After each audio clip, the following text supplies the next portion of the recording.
पंचायत राज मंत्री श्री कपिल पाटिल जी, जिन्होंने 10 साल का टर्म अपना खासदार में पूरा किया है। मैं कपिल मोरेश्वर पाटिल ईश्वर की शपथ लेता हूँ कि मैं विधि द्वारा स्थापित भारत के संविधान के प्रति सच्ची श्रद्धा और निष्ठा रखूंगा। हमारे लोकप्रिय सांसद ऐसे कपिल पाटिल जी। अच्छा sir, BJP party anti Muslim है क्या, ये आप मानते हैं? और भिवंडी से भाजपा प्रत्याशी श्री कपिल मोरेश्वर पाटिल जी। बताओ, 2 चुनाव में कहा महाराष्ट्र से कौन मुसलमान खड़ा किया था? बताओ मुझे, बताओ एक कैंडिडेट मुझे। बड़ी उनकी वकालत करते हो आप लोगों को। शरद पवार साहब ने दिया कि एक मुसलमान कैंडिडेट? बताओ। नहीं दिया था।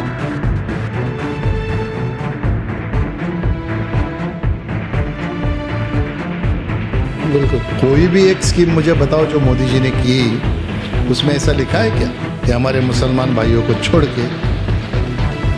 उन्होंने पहले दिन से कहा सबका साथ सबका विकास। मैं तो ये समझता हूँ, मैंने तो भाषण में कहा, अगर मुझे मुसलमान भाइयों के वोट नहीं मिलते तो कहीं तो मैं कम पड़ता हूँ। मैं उनका विश्वास जीतने में कहीं तो कम पड़ रहा हूँ जी। कि विद्यमान जो सांसद है वो ऐसा दावा कर रहे हैं कि आपने जो 10 साल में नहीं किया उतना डेवलपमेंट मैंने 1 साल में किया। फिर किस मुंह से वहाँ पे बोलते हैं कि डेवलपमेंट नहीं हुआ, अगर खुद ही दावा कर रहे हैं कि 1 साल में मैंने इतना डेवलपमेंट किया? अभी जैसे योगी जी, ऐसा है, देखो योगी जी यूपी में मैं तो ये समझता हूँ 80-20 की राजनीति होगी। इतने नैरेटिव चलने के बाद भी मेरे पार्टी के अंदर अगर सब सही होता तो भी मैं नहीं हारता।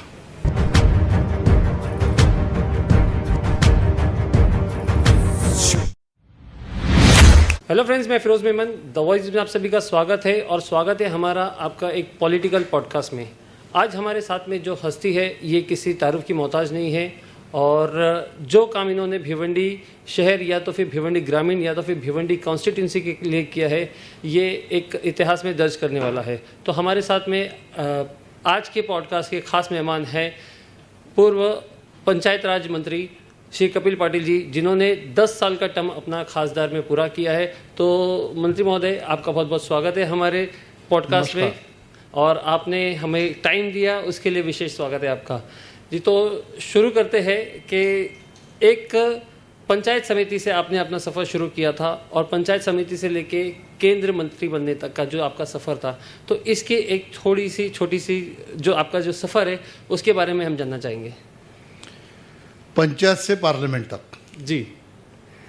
और भगवान का आशीर्वाद देखो, मोदी जी का आशीर्वाद देखो कि मुझे मंत्री बनने के बाद पोर्टफोलियो भी ऐसा दिया कि वो पंचायती राज, जो पंचायत से जुड़ा, गांव से जुड़ा हुआ ही मुझे मंत्रालय दिया गया और मुझे बहुत आनंद आया वो मंत्रालय में काम करने के लिए।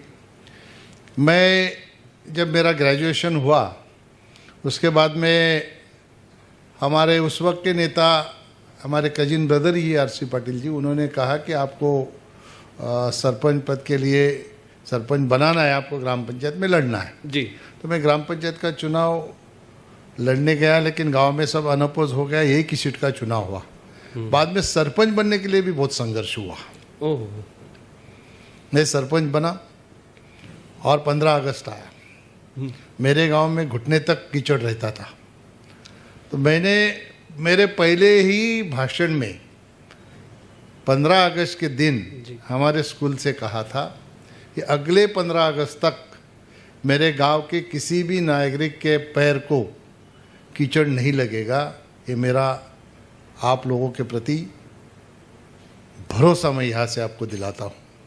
और मैंने वो 2-3 महीने के अंदर ही पूरे गांव के रोड कंक्रीट करके दिखाया। इसके वजह से गांव के नागरिकों में भी और हमारे उस वक्त के नेता आरसी पाटिल साहब में भी, मेरे पिताजी भी उस वक्त जीवित थे जी, तो उन्होंने भी देखा कि लड़का अच्छा काम कर रहे हैं।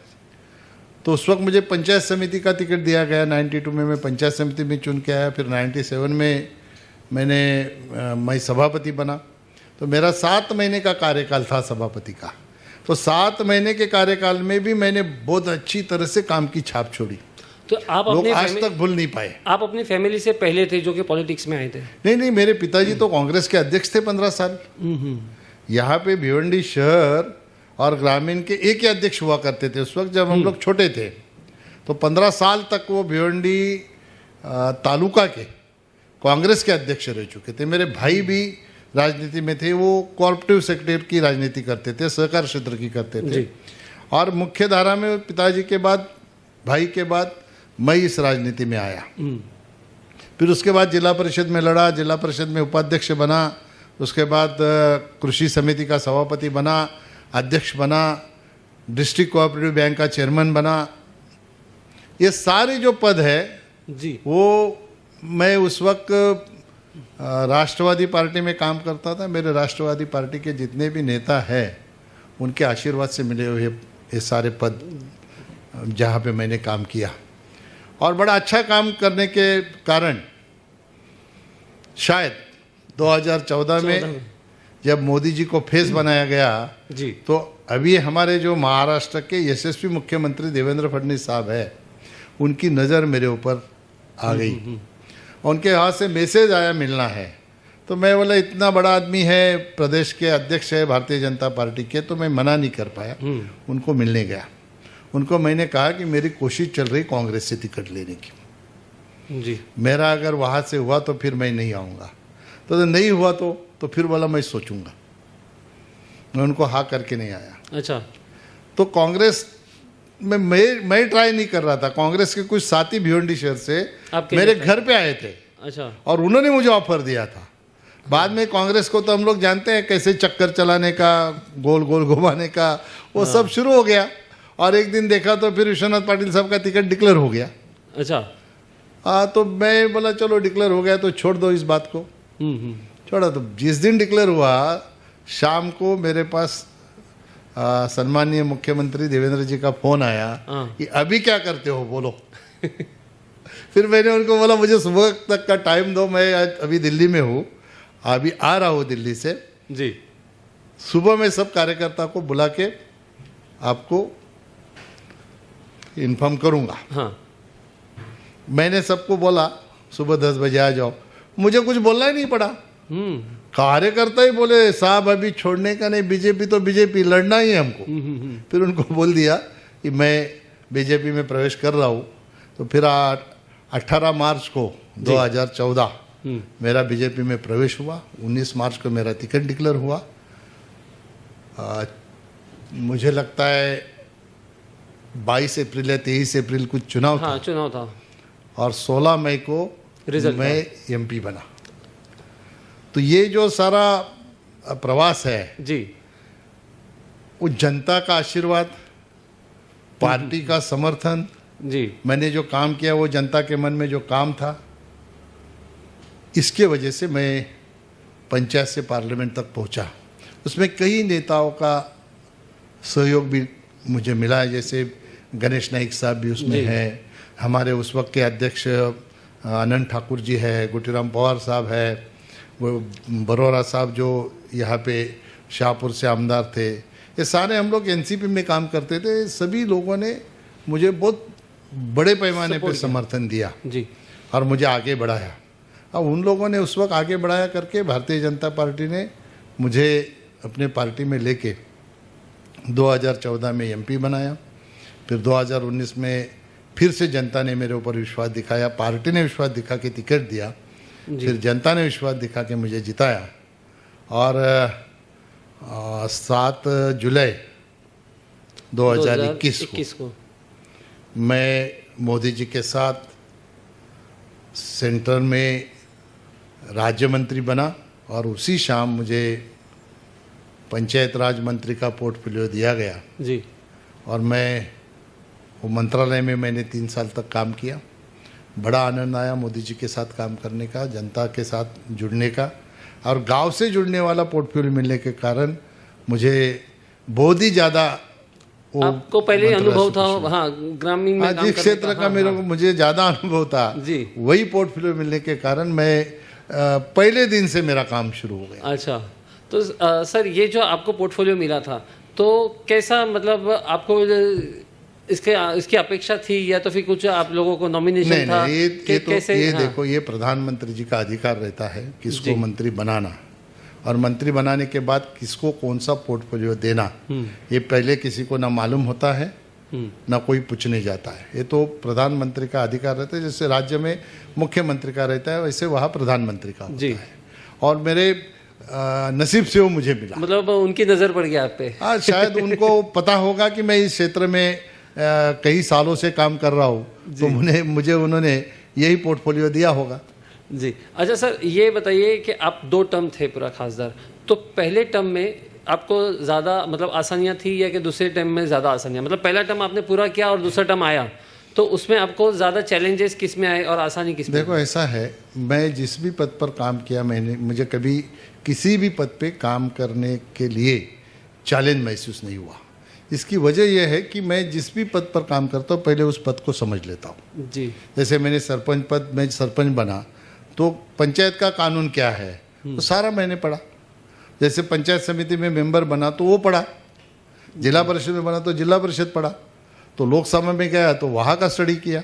इसलिए पहले टर्म में चैलेंज कम था और दूसरे टर्म में चैलेंज ज़्यादा था। हाँ। ऐसा कुछ मेरे साथ हुआ नहीं। तो प्रशासनिक अनुभव जो मेरे पास था वो 88 से था। वैसे देखे जाए तो कॉलेज के ज़माने से था। कॉलेज में भी मैं CR रह चुका हूँ, GS रह चुका हूँ, तो उस वक्त से राजनीति करने की आदत थी। हाँ। और शुरू से प्रशासकीय काम, जो सभापति है तो हमको वहाँ पे काम करना पड़ा, तो प्रशासन को समझना पड़ा, तो वो काम किया। जिला परिषद में 3 पदों पे मैंने काम किया, तो वो प्रशासन का अनुभव था, बैंक का अनुभव था। तो मुझे कोई परेशानी महसूस हुई नहीं, ना पहले टर्म में हुई ना दूसरे टर्म में हुई। शायद मैं चुन के गया तो पहले ही सेशन में शायद मैंने भाषण दिया था। हाँ। मुझे अभी बराबर याद नहीं आ रहा है। तो वो कुछ ऐसी दिक्कत उस वक्त भी महसूस हुई नहीं, क्योंकि सभी क्षेत्र की जानकारी थी। मैं जिला परिषद का अध्यक्ष रह चुका था, तो लोकसभा क्षेत्र की पूरी जानकारी मेरे पास थी। उस वक्त मैं जब अध्यक्ष था तो पालघर जिला भी अपने थाने जिले में था, तो दोनों जिले की जानकारी मेरे पास थी। इसलिए कोई भी टर्म ये चैलेंजिंग नहीं था। जो भी जब भी मैं MP बना तब से लेके आज तक आपको बताने में मुझे खुशी होगी कि मैं MP बनने के बाद इमीडिएट अपना दुर्गाड़ी का ब्रिज और मोटा गाँव ठाकुरली का ब्रिज ये मैंने सैंक्शन करा के लिया था। एक्चुअली वो सैंक्शन थे, उसको फाइनेंशियल जो अप्रूवल रहती है, एडमिनिस्ट्रेशन अप्रूवल वो नहीं थी, तो वो मान्यता उस वक्त पृथ्वीराज चौहान मुख्यमंत्री थे, तो वो उस वक्त जाके मैंने मदान साहब को मिल के वो मैंने की थी। और तब से मैं 1 महीने से ही डेवलपमेंट का काम मेरा शुरू हो गया था, इसलिए मुझे कभी भी परेशानी और दिक्कत का सामना नहीं करना पड़ा। अच्छा सर, पहले हम लोग एक सवाल पे आते, फिर उसके बाद में आपके डेवलपमेंट पे आएंगे कि मोदी जी के साथ काम करके आपका कैसा अनुभव रहा? मतलब क्या कुछ सीखने को मिला मोदी जी से काम करके, क्योंकि आपने काफ़ी करीब से देखा होगा उन्हें।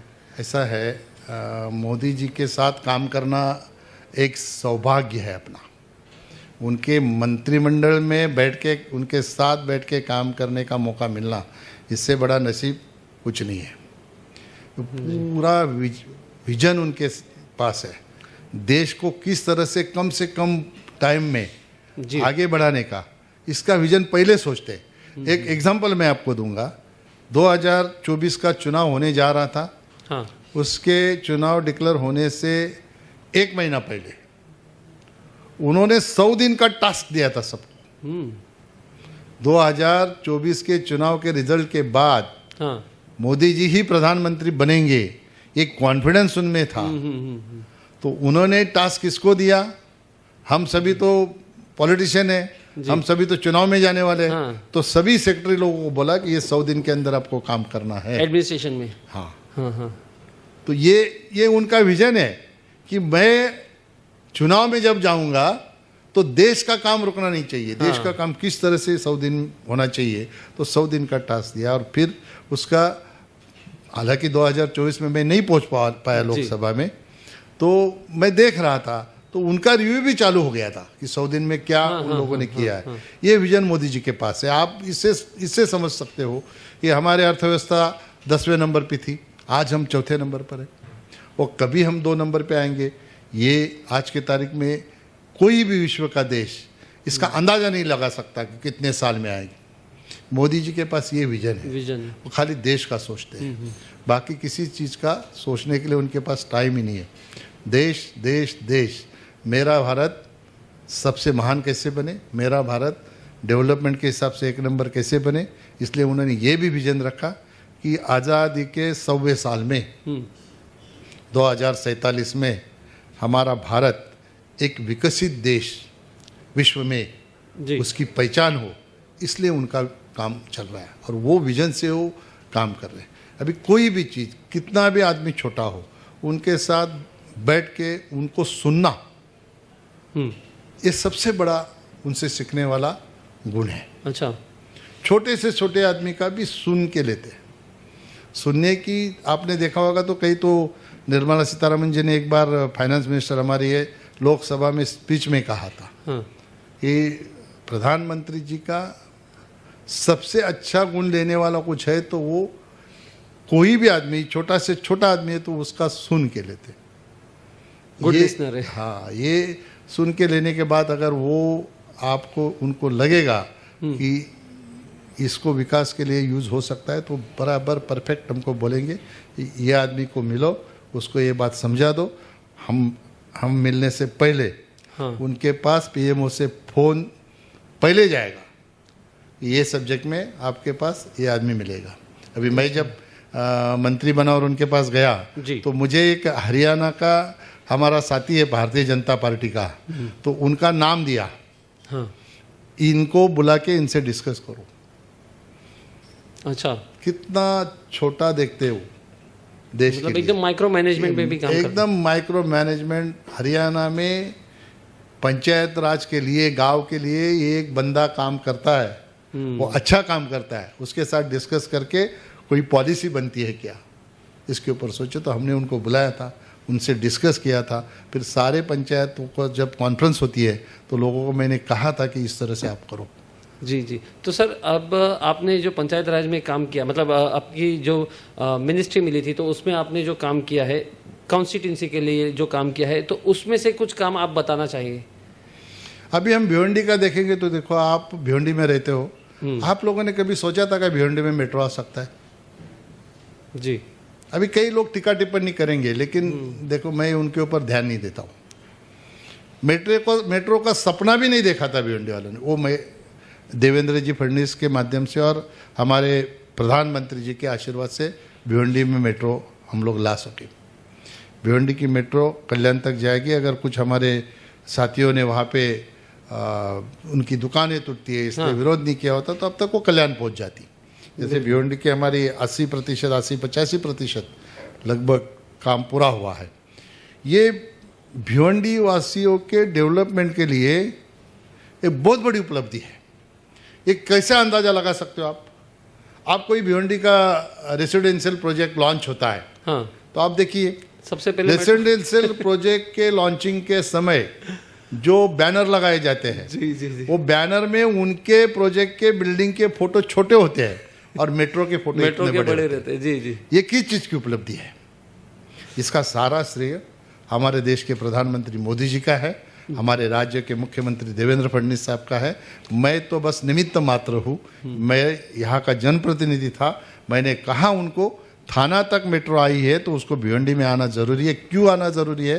तो हमारे यहाँ पे टेक्सटाइल का कारोबार बहुत बड़ा है, हमारे यहाँ पे वेयर हाउसिंग का कारोबार बहुत बड़ा है, हमारे यहाँ पे लोग उल्टा, अभी गंगा उल्टी बहती है। हाँ, पहले लोग गांव से शहर में आते थे अब शहर से रोजगार के लिए, अभी शहर से गांव में आने लगे।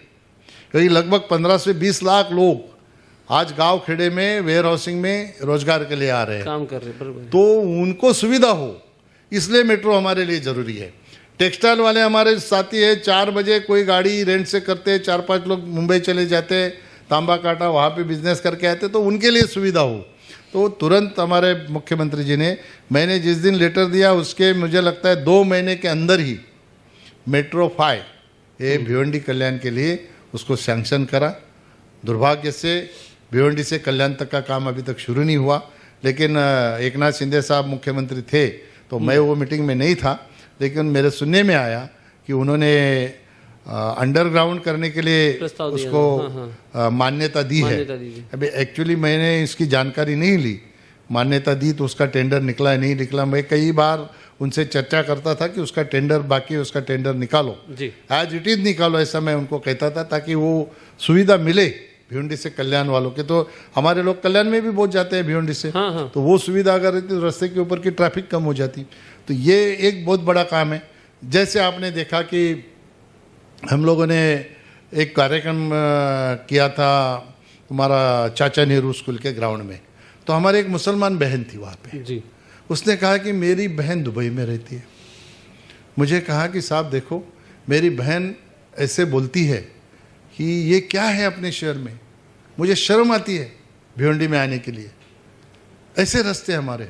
मैंने उसको शाश्वत किया था कि बहन जी देखो, आने वाले 4 साल के अंदर आपकी बहन बोलेगी कि मुझे गर्व हो रहा है कि मैं भिवंडी की रहने वाली हूँ। ऐसे रास्ते सारे कंक्रीट के हमारे मुख्यमंत्री देवेंद्र जी फडणवीस के माध्यम से मैं निश्चित तौर पर करूँगा, और मैंने वो किया।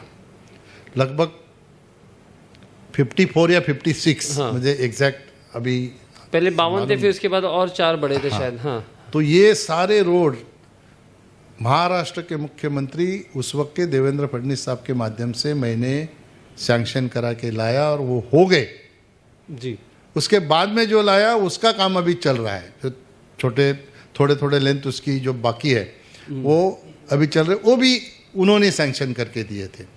तो भिवंडी के अंदर आज तक किसी भी लोक प्रतिनिधि ने जितना काम नहीं किया कंक्रीट का, उतना किया। अंडरग्राउंड सिस्टम, ड्रेनेज सिस्टम था, 428 करोड़ रुपए का काम था। वो तो पृथ्वीराज चौहान साहब मुख्यमंत्री थे उस वक्त, उसको कैंसिल किया था। तो ये मतलब वो भिवंडी ड्रेनेज के जो उसको कैंसिल कर दिया था, जो ड्रेनेज उन्होंने टेंडर को प्रोजेक्ट को स्थगित रख दिया था। तो उसके बाद में मैं इनको मिलके शहर की जरूरत है, नहीं तो कंक्रीट रोड बना नहीं पाएंगे हम लोग। कंक्रीट रोड तो सैंक्शन होके रखे थे, जब तक अंडरग्राउंड ड्रेनेज नहीं बनता तब तक कंक्रीट रोड कैसे करेंगे। तो फिर वो 428 करोड़ का कंक्रीट रोड भी बनाया, हमारा ड्रेनेज 428 करोड़ का ड्रेनेज सिस्टम भी वो सैंक्शन करा के लाए। उसके बाद में तुम्हारा 100 MLD पानी, वो तो मैं 2-3 स्कीम से उसको सैंक्शन कराया मैं। पहले तो अमृत 1 में डाला था, अमृत जो था योजना केंद्र सरकार की, उसमें सैंक्शन करा के लाया। तो कोई टेंडर ही भरने नहीं आ रहा था सैंक्शन होने के बाद। उसके बाद में देवेंद्र जी को बोला कि अमृत तो बंद हो गई, मुख्यमंत्री जी को बोला मैंने कि अमृत तो बंद हो गई, अभी इसको नगर उत्थान में सैंक्शन करा के दो। उन्होंने नगर उत्थान में सैंक्शन करा के दी। तो मसे साहब उस वक्त कमिश्नर यहाँ पे थे, तो उन्होंने 7 बार टेंडर कॉल किया, तो 7 बार कोई आया नहीं। अभी जो बंदा आया है अभी कर रहा है, वो भी उसको कितनी तकलीफ है उसी को पता। भिवंडी शहर के भिवंडी शहर वासियों के पानी पीने की समस्या है। मुझे लगता है कि सभी ने उसको साथ देना चाहिए, उसको हेल्प करना चाहिए जल्द से जल्द।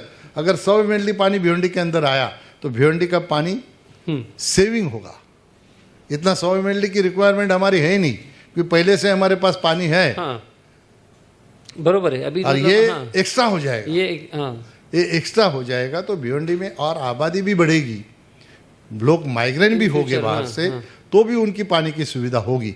तो मैं अभी एक 10-12 दिन पहले मैंने कमिश्नर को भी फ़ोन करके बोला था कि भाई देखो ये जल्द से जल्द पूरा हो, इसके लिए आपको ध्यान देना चाहिए। तो उन्होंने कहा मुझे, मैंने एक मीटिंग करके सबको गाइडलाइन दी है कि ये काम बंद नहीं होना चाहिए। कोई भी आए काम भरने के लिए, काम अगर बंद होगा तो वो अच्छा नहीं होगा। जैसे आप अभी हम जहाँ पे बैठे हमारे सामने IGM है जी, वहाँ पे 200 बेड का वुमन एंड चाइल्ड का जो हॉस्पिटल बन रहा है। कई लोगों ने आपको बोला होगा कि हमने किया, बिल्कुल बिल्कुल। कई लोग जाके उधर खड़े भी होते हैं। तो मेरे पास ऑर्डर है, कोई दावा नहीं कर सकता। जिसको दावा करने आके एक साथ बैठे मेरे, मैं तैयार हूँ चर्चा करने के लिए। अगर किसी ने किया तो उसका श्रेय मैं नहीं लूँगा, पहले मेरा श्रेय भी किसी को नहीं दूंगा। तो ये मैंने हेल्थ मिनिस्ट्री से जो नहीं होने वाला काम था वो करके लाया था। मैं यहाँ का जो सेक्रेटरी था वो प्रपोजल ही भेजने के लिए राजी नहीं था। अच्छा। उनको मैंने प्रेशर करके भिजवाया, तो बोला आप भिजवा दो, वहाँ से सैंक्शन कराने का काम मैं करूँगा। तो नेशनल हेल्थ मिशन से मैंने ये सैंक्शन कराया। ये नहीं, ग्रामीण भाग में भी, गाँव में भी, जैसे मेरा गाँव है वहाँ पे PSC सेंटर है, अनगांव में है, अनगा का सैंक्शन कराया, वो सैंक्शन कराया, उनको 7-7 करोड़ रुपया। फिर तुम्हारा वाशिन का है, फिर कल्याण में गोवेली है, वहाँ पे है, दसई में है, ये सब जगह पे मैंने सैंक्शन करा के लाया। उसी में एक ये है, इसका भूमि पूजन भी मैंने किया था। उस वक्त पर भी आप मुझे मेरा भाषण सुनो, जी हम थे वहाँ पे। मैंने कहा आप थे, तो ये कोई कैसे दावा कर सकता है मैंने नहीं, उसके बाद में फिर तो और उसके जैसे आमदार है अभी मौजूदा आमदार ईस्ट के, तो उन्होंने भी दावा किया था कि ये पूरा जो है मैंने फॉलोअप करके लेके आया है पूरा। कहाँ फॉलोअप किया था वो तो बताए, एक नाम बोलो, चलो जी फॉलोअप किया वहाँ नाम बताओ, और उसको मैंने सैंक्शन करके लाने से पहले उनका एक लेटर मुझे दिखा दो। और ऐसे लेटर दे के कुछ होता तो आप समझ लो फिर किसी राजनेता की जरूरत ही नहीं हमको, सही है। बराबर। फॉलोअप की जरूरत नहीं, लेटर दिया हो गया, लेटर दिया हो गया, ऐसा होता है क्या? जी कुछ लोग तो अभी ऐसे ही बोलते हैं कि मैंने लेटर दिया है, मैंने लेटर दिया है, मैंने लेटर दिया है। हाँ, लोग लेटर दे के ही स्टे लेने की कोशिश करते हैं। कैसे होता है, ऐसा होता है क्या? आप भी ले सकते हो, फिर आपका तो नाम ही है द वॉइस। आप बोले मैंने न्यूज चलाई इसलिए हुआ। हाँ नहीं, बिल्कुल बिल्कुल। और कभी कभी आप लोग न्यूज तो देते हैं ना, हाँ, द वॉइस के न्यूज का इम्पैक्ट, ऐसा भी खबर होता का है। असर, खबर हाँ? का असर भी दिखाते हैं। तो ऐसा नहीं होता है। तो ये भिवंडी शहर को सही मायने में डेवलपमेंट अगर हुआ है तो उसका अगर श्रेय किसको देना है तो महाराष्ट्र के अभी के मुख्यमंत्री, तभी के मुख्यमंत्री सम्माननीय देवेंद्र फडणवीस साहब का पूरा श्रेय है।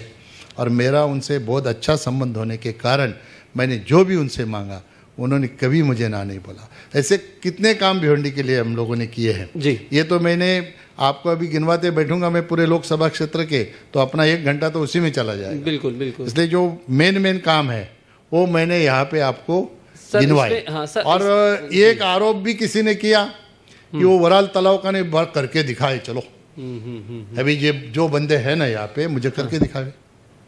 वरल तालाब का ना, हाँ उसके करके भी दिखाए। 50 करोड़ क्या की बात प्रोसीजर है वो तो बताए, कैसे करेंगे काम करने का। चलो छोड़ दो, जी क्या प्रोसीजर से जाएंगे, कहाँ से प्रपोजल जाएगा, किसके पास जाएगा, वो तो बताओ। मैंने अभी खुला बोलना भी छोड़ दिया। अच्छा। क्यों नहीं बोलता मैं? क्योंकि प्रोसीजर मालूम हो जाती है ना। हाँ, फिर लोगों को मालूम पड़ जाता है कि किस तरह लोगों को नहीं, रास्ता दिख जाता है। लोगों को नहीं, जो लोग जो ऐसे एलिगेशन करते हैं ना उनको पता चलता है, रही है ऐसा है क्या, चलो फिर यहाँ पे जाओ। जी ऐसा नहीं होता है। प्रोसीजर अभी कोई सोच भी नहीं सकता कि वहाँ वो तालाब के लिए पैसा कहाँ से आने वाला था। जी सर, आप बता रहे हैं कि ये जो है डेवलपमेंट हो रहा है भिवंडी के अंदर, उसके बावजूद जो है जो अभी मौजूदा सांसद है तो ये लोकसभा में आवाज़ उठाते, पार्लियामेंट में कहते हैं कि यहाँ पे विकास नहीं हो रहा, मतलब इन्हीं के ऊपर जो है सवाल उठाते हैं, तो उसके बारे में क्या कहेंगे? नहीं, क्या विकास नहीं हुआ मैंने तो नहीं सुना, लेकिन मैंने ये सुना, मुझे उस दिन कल्याण में मेरा प्रेस कॉन्फ्रेंस था, एक प्रेस वाले ने सवाल पूछा मुझे जी कि विद्यमान जो सांसद है वो ऐसा दावा कर रहे हैं कि आपने जो 10 साल में नहीं किया उतना डेवलपमेंट मैंने 1 साल में किया। फिर किस मुंह से वहाँ पे बोलते हैं कि डेवलपमेंट नहीं हुआ? अगर खुद ही दावा कर रहे हैं कि 1 साल में मैंने इतना डेवलपमेंट किया, ना इनकी यहाँ पे सरकार है ना वहाँ पे सरकार है, तो डेवलपमेंट आया कहाँ से? चलो आप यहाँ पे जनता का वॉइस है तो आप मुझे दिखा दो कि भिवंडी शहर के अंदर ये किया। मैंने तो वहाँ पे कहा कि कोई अगर दावा करता है तो उसको झुठलाना ये मेरा स्वभाव नहीं है। मैंने वो भाई को कहा, पत्रकार भाई को, कि भैया आप मुझे साथ में ले जाके मुझे दिखा दो, ये आपका 10 साल का काम है, ये उनका 1 साल का काम है, मैं तो उनका नागरिक सत्कार करूँगा, मुझे कोई दिक्कत नहीं है। हमारे भिवंडी लोकसभा क्षेत्र के जनता के लिए अगर कोई विकास का काम करता है तो कौन से पार्टी का है, मेरे सामने जीता है, ये मैं नहीं सोचूंगा।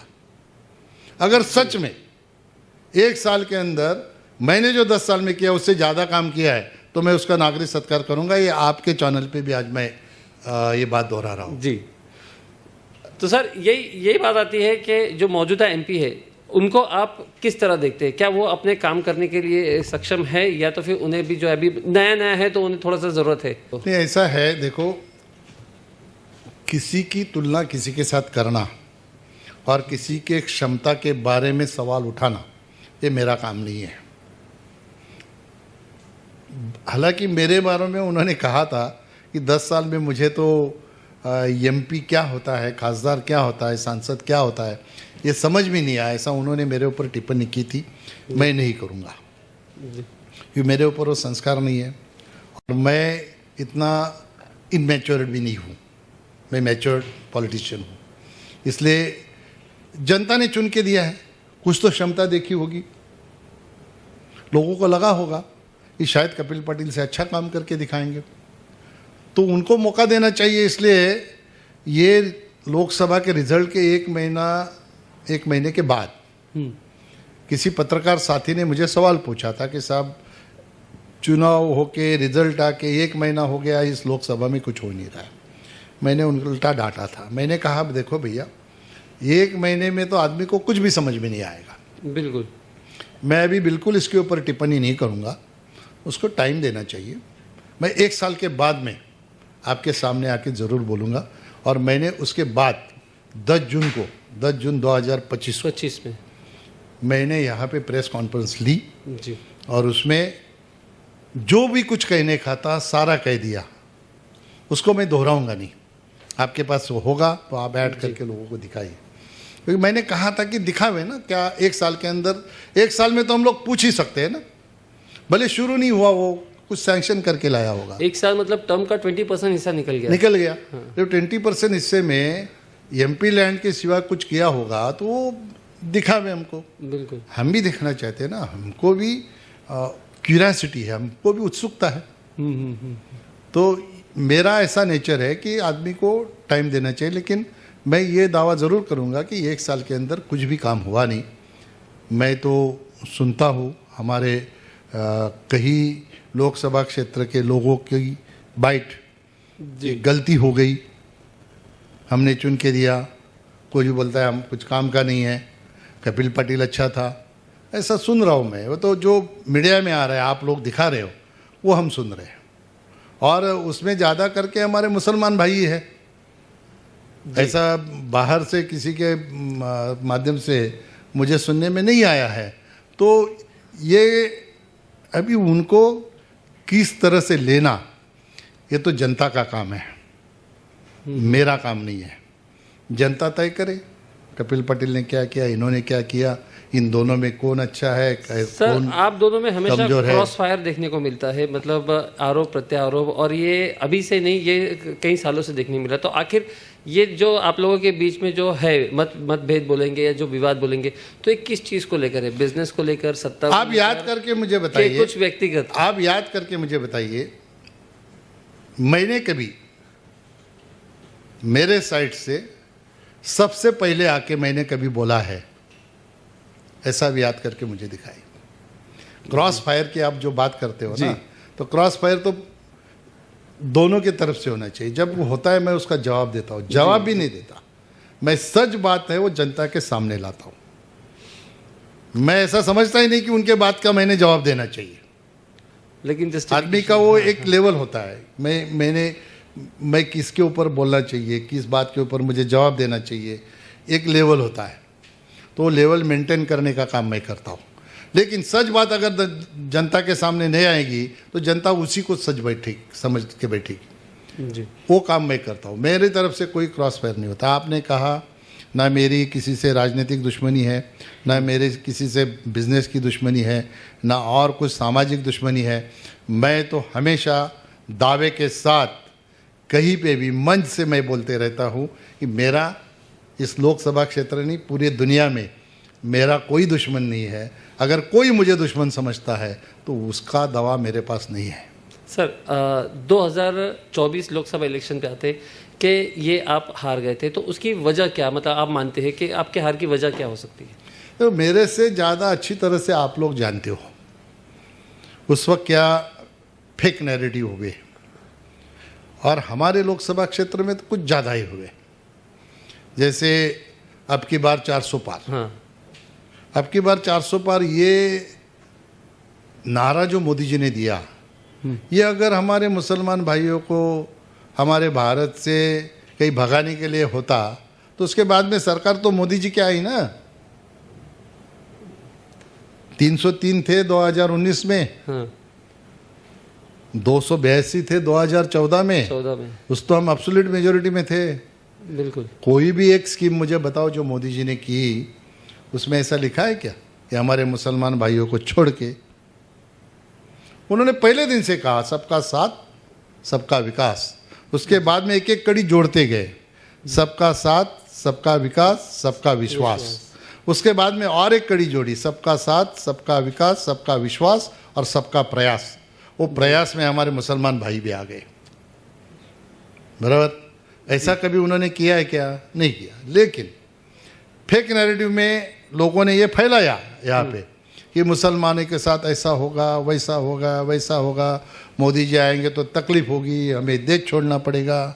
नहीं, उस वक्त कुछ भाषण भी आ रहे थे उस वक्त, तो इसके लिए थोड़ा सा लोगों को भी हो गया ना। ऐसा है, देखो अभी मैं एज अ सांसद मैं कुछ गलत स्टेटमेंट अगर देता हूँ तो हमारे साथी जो अयोध्या के एमपी थे उन्होंने कहा कि हम लोग इसको बदल देंगे संविधान को। हाँ। उन्होंने कहा तो उनके कहने से संविधान का बदल होता है क्या? संविधान बदलने के लिए कुछ प्रोसीजर है क्या? नहीं।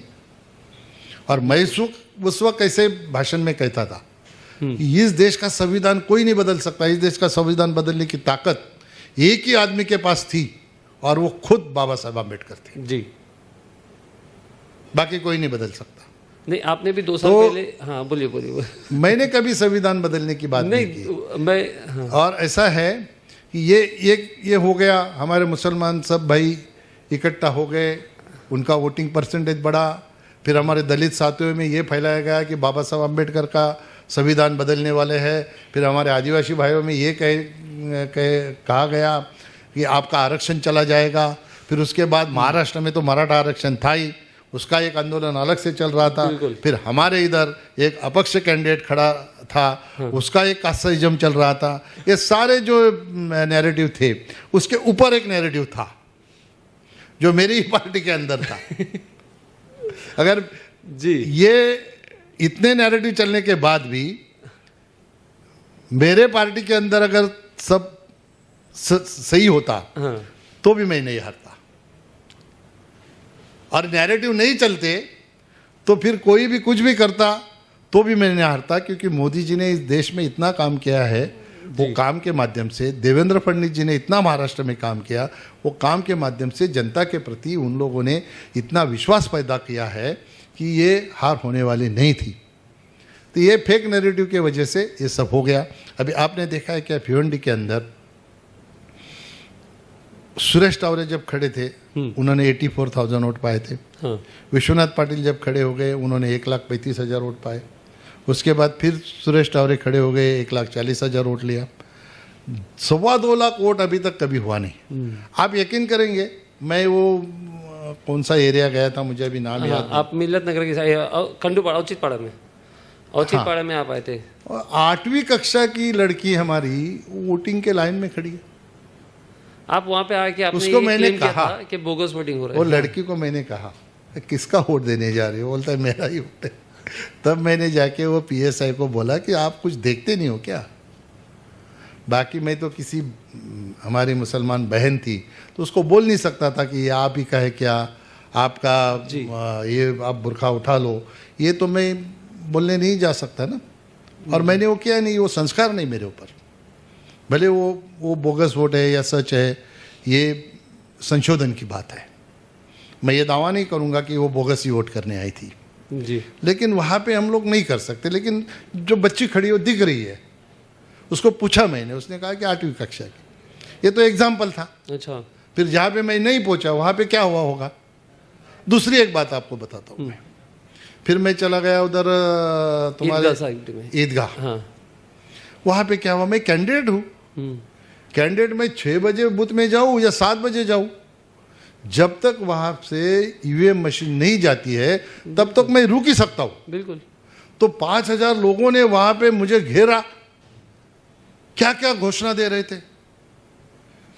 मुझे पता था कि भिवंडी का माहौल खराब नहीं करना चाहिए।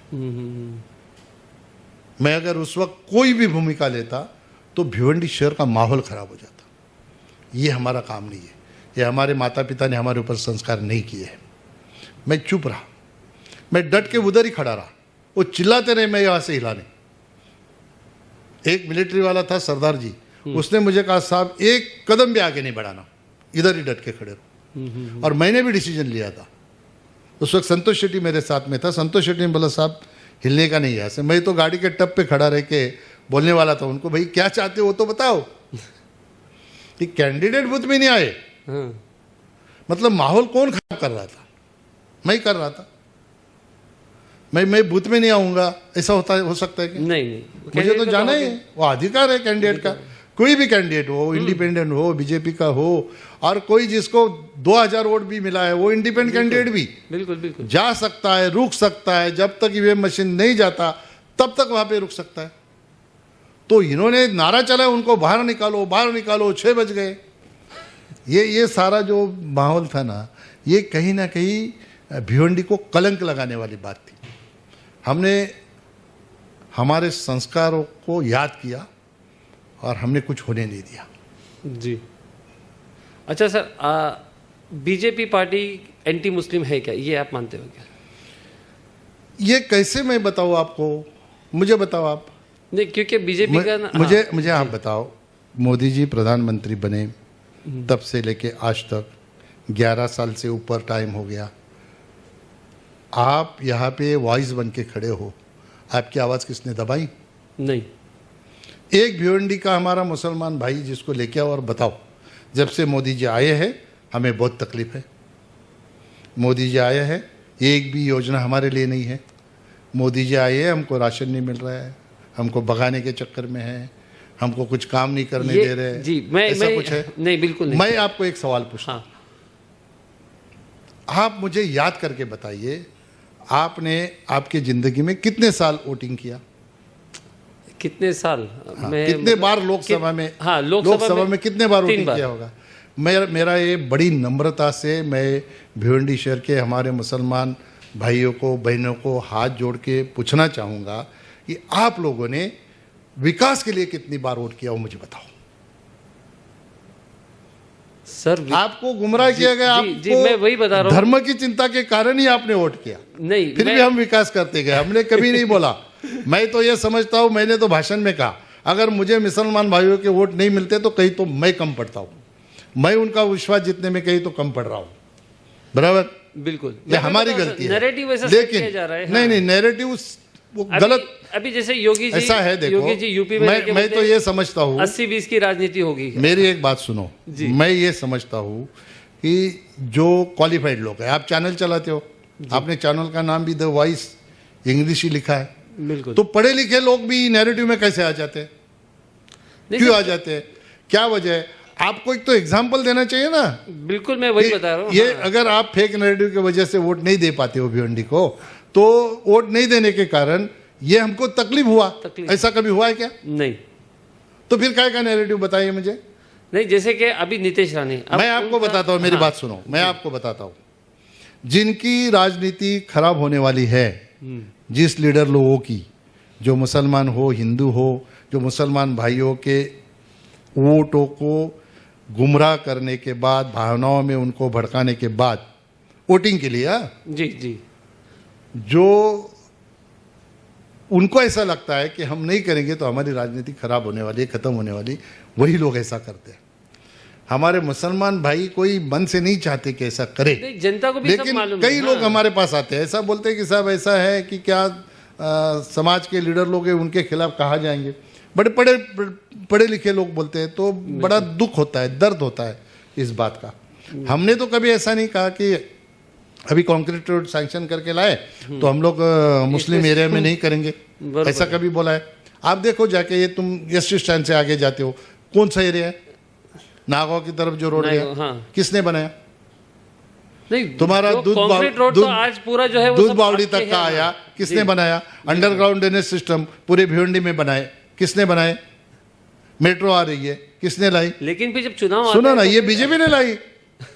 ये तो बीजेपी की देन है। बीजेपी ने ऐसा नहीं सोचा कि इसमें अभी हमारे मुसलमान भाई नहीं चढ़ेंगे मेट्रो में। नहीं, ऐसा है क्या?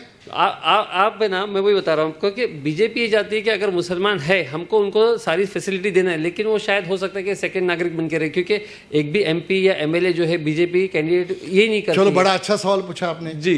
जिसको वोट करते हो, अभी एनसीपी को किया, पहले कांग्रेस को किया।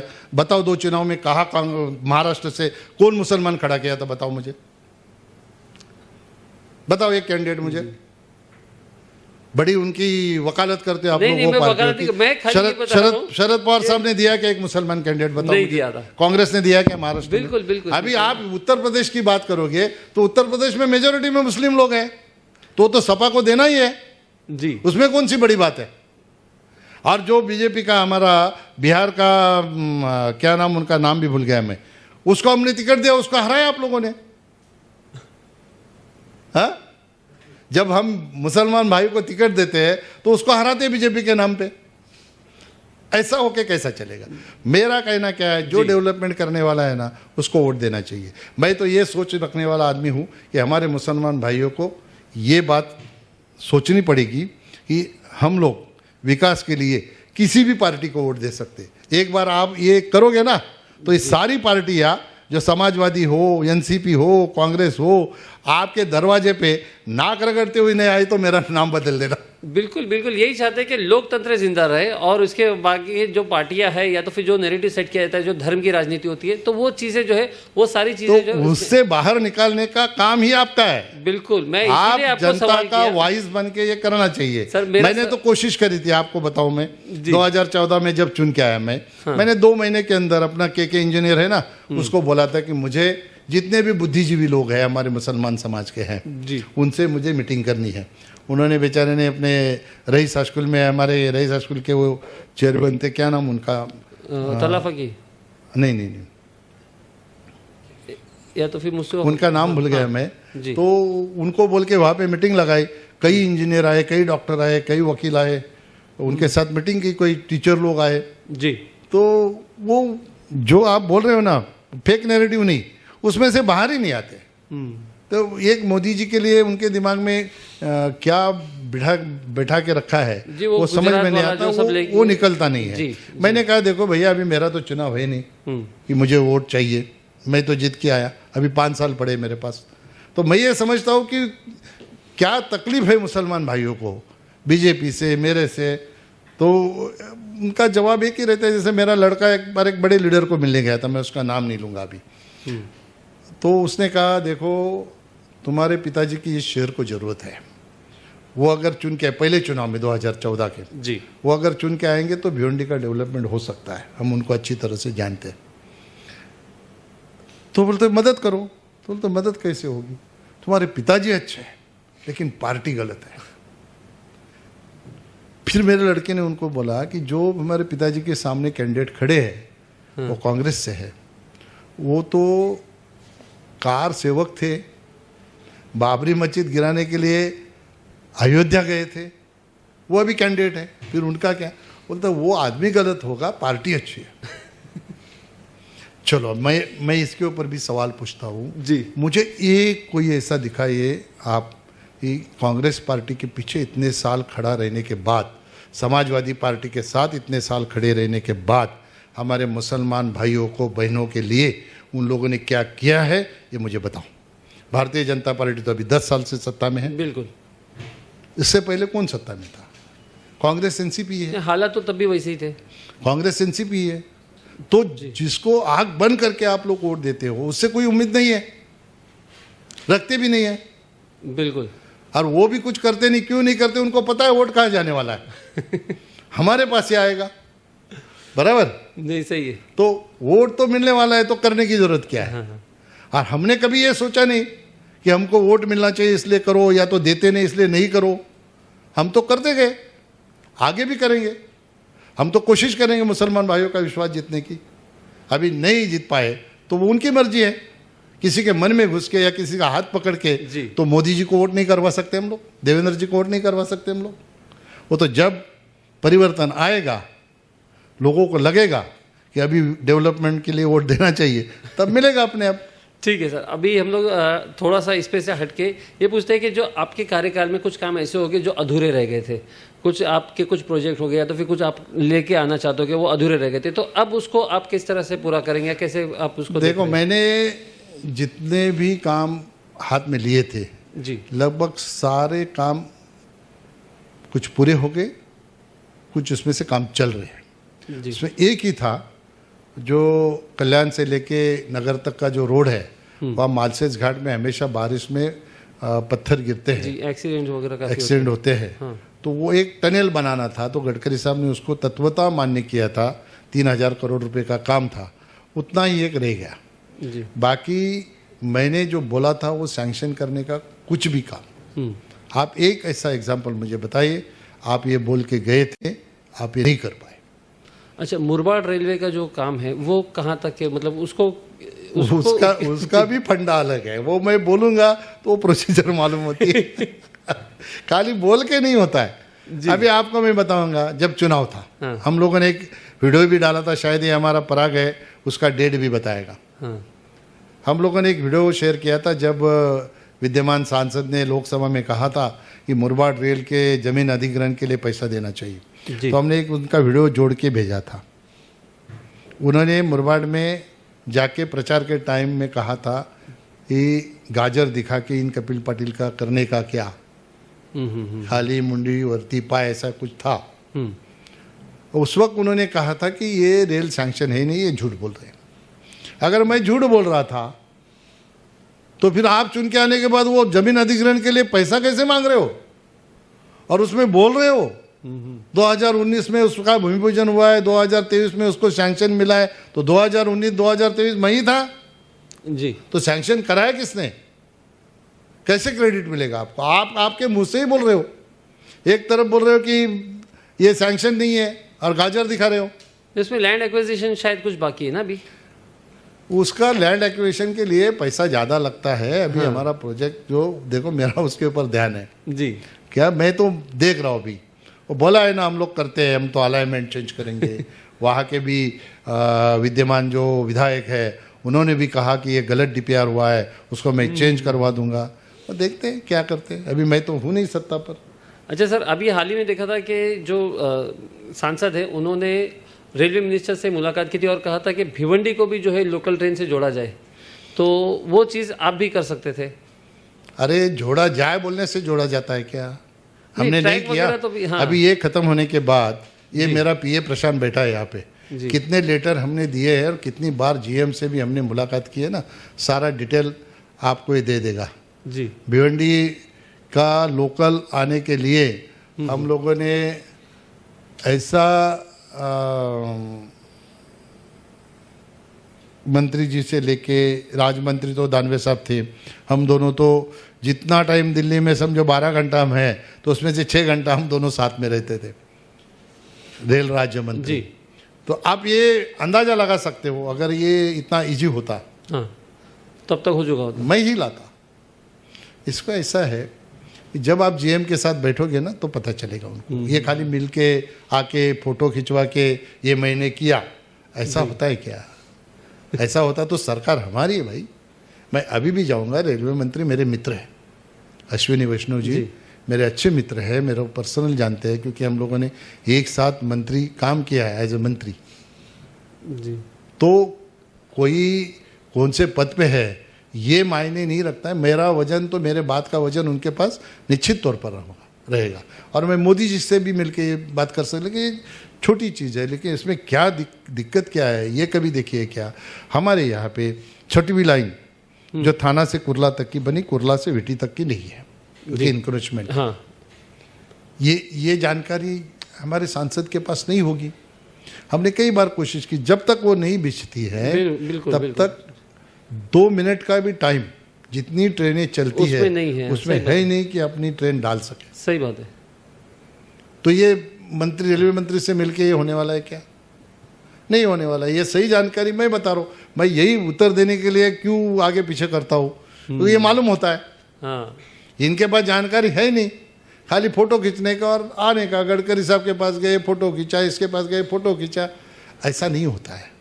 उसको क्या समस्या है, क्यों नहीं हो रहा है, वो देखना पड़ेगा। वो अगर होता तो 10 साल में मैं लेके आता उसको। जी। ये मेरे हाथ में भी नहीं ना, वहाँ का इंक्रोचमेंट करना मुंबई वाला, ये मेरे हाथ में नहीं है।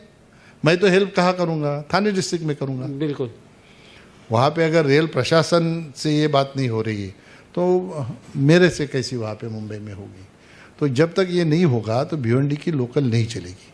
लेकिन भिवंडी में हम लोगों ने भिवंडी के रोड की ट्रैफिक कम हो, इसलिए यहाँ पे भिवंडी से पार्सल ले जाने का सुविधा यहाँ पे निर्माण कर दिया हमारे भिवंडी रोड स्टेशन में। हाँ। और लगभग यहाँ से कई सौ टन माल यहाँ से जा रहा है। डीआरएम को मैंने भिवंडी में बुला के व्यापारियों के साथ मीटिंग करी थी। उसके बाद ये चालू हो गया। चालू होने के बाद कई व्यापारी आके मेरा सम्मान करके गए। उन्होंने कहा कि साहब हमारा भिवंडी से अगर माल आसाम भेजना है तो हमको लगभग 48 घंटा लगता था गाड़ी के लिए।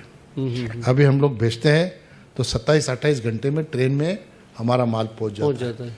हमारा गाड़ी का टायर भी नहीं घिस रहा है, डीजल भी बच रहा है, टाइम भी बच रहा है और सब हमारा माल बराबर पहुंच रहा है वहाँ पे। तो ये सुविधा जो होने वाला था वो हमने यहाँ पे कर दी और आगे हमारा निश्चित तौर पर इसके ऊपर ध्यान रहेगा। भिवंडी से लोकल ट्रेन इसलिए चले क्योंकि हमारा व्यापार सब मुंबई में है जी, टेक्सटाइल का। तो लोगों को मुंबई में आने जाने के लिए सुविधा हो, इसलिए उसके ऊपर पूरा मेरा ध्यान है। मैं इसके लिए पूरी कोशिश करूंगा। तो सर, जैसे आपने कहा कि अभी 5 करोड़ की निधि आपने सैंक्शन करा के लाया जबकि आप कोई पद पे नहीं है, तो ऐसे पिछले पूरे 1 साल में आपने क्या क्या किया, थोड़ा सा उसके ऊपर जानकारी दीजिए। मैंने आपको कहा, देखो कि मैं राज्य में भारतीय जनता पार्टी की सरकार है, सम्मान्य हमारे यशस्वी मुख्यमंत्री देवेंद्र फडणवीस साहब ये महाराष्ट्र के मुख्यमंत्री हैं। केंद्र में हमारी सरकार है। केंद्र से राज्य से संबंधित डेवलपमेंट का अगर कुछ काम करना है तो मुझे पद की ज़रूरत नहीं है। मेरा जो पर्सनल रिलेशन उनसे बना हुआ है as a Bharatiya Janata party का सामान्य कार्यकर्ता। अभी मैं 1 साल में जी, जब से लोकसभा का रिजल्ट आया है तब से लेकर आज तक कई काम मैंने किए हैं। जैसे कि ये हमारे स्टेम की योजना है कई गांवों की पानी की, तो उनका इंटरेस्ट था या किसी गांव को ज़्यादा बिल का भुगतान आया था, उनका सारा 13 करोड़ रुपया माफ़ करवा दिया। 2-3 बार मैंने टीएमसी कमिश्नर से मुलाकात की तो उन्होंने वो सारा एक्सेप्ट करके लगभग 13 करोड़ रुपया का भुगतान माफ़ करवाया। फिर 25 करोड़ रुपए का खाड़ी का जो वॉल है कोन गांव का वो सैंक्शन कराया। पानी की योजना कई सैंक्शन करी, कितनी शाहपुर मुरबाड की भी हो, भिवंडी की भी हो। जैसे भिवंडी शहर में ये तो 5 करोड़ रुपया मैंने दिया जी। उसके बाद में मेरे गांव के आजू बाजू के परिसर में भी हमने अभी अलग से 100 करोड़ का काम देवेंद्र जी से मांगा है। जो रोड रास्ते जिसके बनेंगे, जो एमएमआर क्षेत्र में गांव आते हैं उनके लिए मांगा है, उसके बाहर के लिए भी मांगा है। तो ये सारा जो है मुझे ऐसा लगता है कि कई काम ऐसे हैं जो मैं आपको गिनवा दूंगा। जैसे मुरबाड में, बदलापुर में 10-10 करोड़ रुपया, वहाँ पे भी मैंने ये सारे काम जो आपने इस एक हाँ अभी 1 साल के अंदर किए हैं। आपको ऑर्डर चाहिए तो उसका ऑर्डर भी मैं दे दूंगा आपको जी। वो राम माली को मैं बोलूँगा, आपको वो सेंड करेगा। तो आपको अगर कोई पूछेगा कि आपने कैसे उन्होंने अभी सैंक्शन कराया तो आपके पास वो ऑर्डर रहेगा, उसके ऊपर तो डेट रहता है जी, तो डेट के साथ आपको मिलेगा। अभी भी और बदलापुर में हम लोगों ने मांगा है 10 करोड़ रुपया, मुरबाड में भी मांगा है। शाहपुर में तो मुझे लगता है लगभग 63 करोड़ रुपया मैंने सैंक्शन किया। उसमें से 12-13 करोड़ रुपया जो मैं एमपी नहीं रहते हुए मैंने सैंक्शन कराया। अच्छा, हाँ, तो ये सारा काम करने का टेक्निक आना चाहिए। पद की ज़रूरत होती है क्या काम करने के लिए? आपका सामने रिलेशन कैसा है, आप किस तरह से सामने जाके बर्ताव करते हैं। अभी देखो, मुझे टीका टिप्पणी नहीं करनी, फिर से घूम फिर के बात वहीं पे आती है। और वो प्रोग्राम भी राजनीतिक नहीं था, लेकिन कल आपने ऑनलाइन स्पीच था, कलेक्टर साहब का सेवानिवृत्ति का प्रोग्राम था। वहाँ पे हमारे विद्यमान सांसद जी ने ऐसा कहा कि ऐसे अच्छे लोगों के लिए 5-10 साल सरकार ने बढ़ाने चाहिए। और उन्होंने कहा कि मैं कल ही लोकसभा में ये मुद्दा उपस्थित करूँगा। अभी आप बताइए मुझे। और वहाँ पे दूसरे एक विधायक बैठे थे जी, उनको भी सलाह दी कि आप ये विधानसभा में उपस्थित करो। जो चीज अभी ये सिस्टम बना हुआ है। आईएएस ऑफिसर कितने साल में रिटायर होगा, कॉमन ऑफिसर कितने साल में रिटायर होगा, ये सिस्टम बना है। जी ये बंदे को ये भी अगर जानकारी नहीं होगी तो आप सोचो क्या होगा। सर, एक आखिरी सवाल कि आप जनता से क्या अपील करेंगे 2019 के लिए 29 के लिए 2029 के लिए अगर आप तैयारी कर रहे हो तो जनता से क्या अपील करेंगे? देखो, भारतीय जनता पार्टी में ये होता नहीं है। जी, भारतीय जनता पार्टी में 2029 में कौन कैंडिडेट आएगा ये मैं अभी नहीं बता सकता। जी, ये मेरा अधिकार नहीं है, ये हमारे पार्टी का अधिकार है, हमारे नेताओं का अधिकार है। लेकिन एक आह्वान मैं ज़रूर करूँगा कि 2029 में भी महाराष्ट्र में भी और देश में भी भारतीय जनता पार्टी की ही सरकार आने वाली है।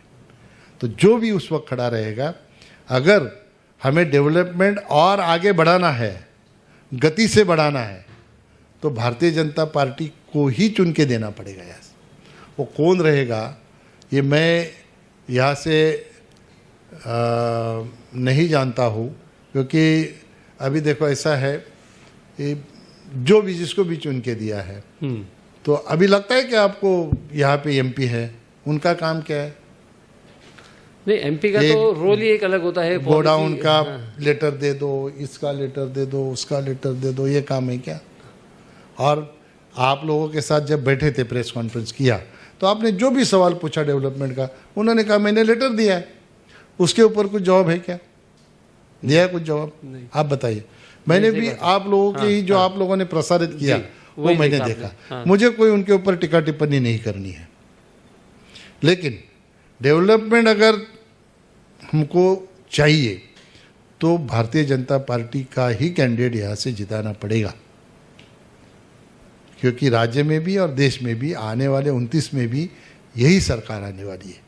और जिस हिसाब से मोदी जी इस देश में काम कर रहे हैं, हमारा देश देखो, आज हम चौथी अर्थव्यवस्था में हैं, तो आगे तीसरी, जल्द से जल्द हम तीसरी अर्थव्यवस्था पे जाएंगे। और आगे मोदी जी का टारगेट यही रहेगा, चाइना को पीछे करके 2 नंबर पे आए, उसके बाद अमेरिका को पीछे करके 1 नंबर पे आए। कल भी मैं किसी पार्लियामेंट में किसका भाषण सुन रहा था टीवी पर, तो वहाँ पे भी उन्होंने यही कहा कि आने वाले दिनों में कई साल लगेंगे, उसको इतना इजी भी नहीं है। अभी ये 10 साल में मोदी जी ने 10वें नंबर से तो चौथे नंबर पे तो देश को लाया, इसके पहले ये नहीं हुआ। तो ये 6 नंबर हम लोग आगे आ गए, तो अभी 4 नंबर आगे जाने में कोई दिक्कत नहीं, लेकिन कई साल लगेंगे। जी, बराबर। इसके लिए सारे जनता का आशीर्वाद भी मोदी जी को, देवेंद्र जी को चाहिए, वो जनता दे। ऐसी जनता को मैं आपके माध्यम से रिक्वेस्ट करूंगा। और निश्चित तौर पर अभी भी जो भी कुछ डेवलपमेंट का काम हो, मेरे लायक हो, आपके माध्यम से हो या डायरेक्ट हो, मेरे पास जो भी आते हैं उनके मैं काम करते रहता हूँ, आगे भी करता रहूँगा। और भिवंडी शहर का ही नहीं तो भिवंडी लोकसभा क्षेत्र के लिए मैं हमेशा काम करते रहूँगा। जनता मुझे आशीर्वाद दे, इसके ऊपर भी टिप्पणी करेंगे।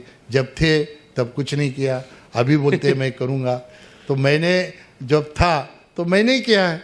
मैंने जब प्रेस कॉन्फ्रेंस दी तो मैंने कहा कि भैया देखो, कहने के लिए मेरे पास ही है, किसके पास है बताओ? जी, मेरे पास ही है कहने के लिए बरोबर कि है। मैंने ये किया है। हाँ, वो ये पूरा हो गया, ये होने वाला है।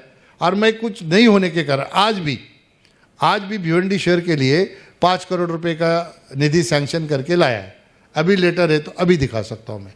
अभी अपना लड़का मेरा सुमित है, उसके पास उसका लेटर है। अभी मैं किसी पद पे तो हूँ नहीं, फिर भी मैंने 5 करोड़ सैंक्शन करा के लाए हैं, आगे भी लाते रहूँगा। देवेंद्र जी को मैंने लेटर दिया है, 100 करोड़ रुपया मैंने मांगा है अपने ग्रामीण के लिए और शहर के लिए। और निश्चित तौर पर वो विकास का, डेवलपमेंट का निधि हमें मिलेगा, आएगा, भिवंडी में डेवलपमेंट होते रहेगा। इसके लिए पद की ज़रूरत हो ऐसा मैं नहीं समझता हूँ, क्योंकि राज्य में देवेंद्र जी मुख्यमंत्री है और वहाँ पे मोदी जी प्रधानमंत्री है। तो भारतीय जनता पार्टी के सामान्य कार्यकर्ता के नाते मुझे किसी के पास भी अगर काम के लिए जाना है तो मुझे कोई दिक्कत आती नहीं है। और मैं जो बोलूँगा वो काम जनता का काम होता है, इसलिए वो काम के लिए मुझे निश्चित तौर पर उनका समर्थन, आशीर्वाद मिलते रहे। जी जी सर, आप हमारे साथ में पॉडकास्ट में बैठे, इसके लिए बहुत बहुत आपका धन्यवाद, बहुत बहुत आभार। और दोस्तों, ये थे हमारे साथ में कपिल पाटिल जी, उम्मीद करते हैं कि आपके जो सवाल या आपके मन में जो चीज़ें जो शंकाएं होगी तो वो इनके माध्यम से दूर हुई होगी, और अगर कुछ और भी बातें हैं तो आप हमें कमेंट करके भी बता सकते हैं। मिलते हैं अगले एक और पॉलिटिकल पॉडकास्ट में। मैं Firoz Memon, the voice news से। Thank you.